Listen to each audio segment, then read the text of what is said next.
So continuing on, it was Saturday I think, and the front way.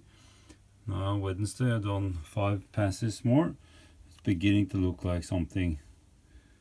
This is a 1-inch intervals, you see. So now we can talk about a little bit better coverage. Still I can break it up, of course. Gets a little bit more shy when I get over here. So here I am a couple of passes, I guess, still away in some places.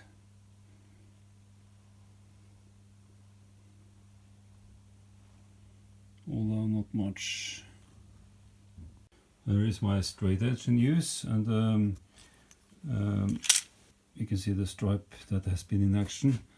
It's tempting to load it up with more blue, but resist that temptation as you gradually get more and more into the finer stages. Just use up the blue that is already on there, so it gets thinner and thinner and you can see through actually.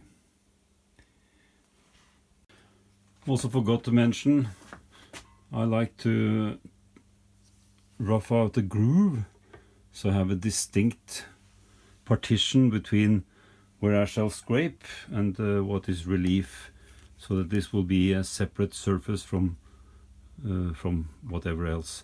I can also get down with the scraper, so that I know that the end the scraper is hitting. And for that I've just taken an old scraper like this, which to my meaning is far too stiff to use anyway. So I just stone that flat and run that 25-30 passes each way.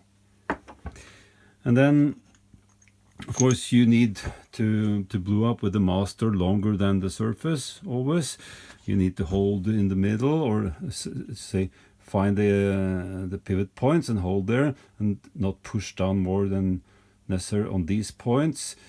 And then when you get to the more like dense or the where you have kind of density in the marking, it gets sticky on you, so it kind of sticks. And then of course you want to stone off after you've scraped, and usually I use the triangular stone, which is already proven to be flat, the same way as you do when you scrape. You prove it's flat. But also these call them Rensetti stones then, for local flatness, because then you can polish off the high spots. Normally I polish off the high spots without blue on the big plate, but of course here it's not possible. So I use this without the blue, of course, to polish off the high spots, and then I look in the mirror, in the mirror with light on, in the mirror but with light, good light, and see those points and just take off just those points that I know are highest.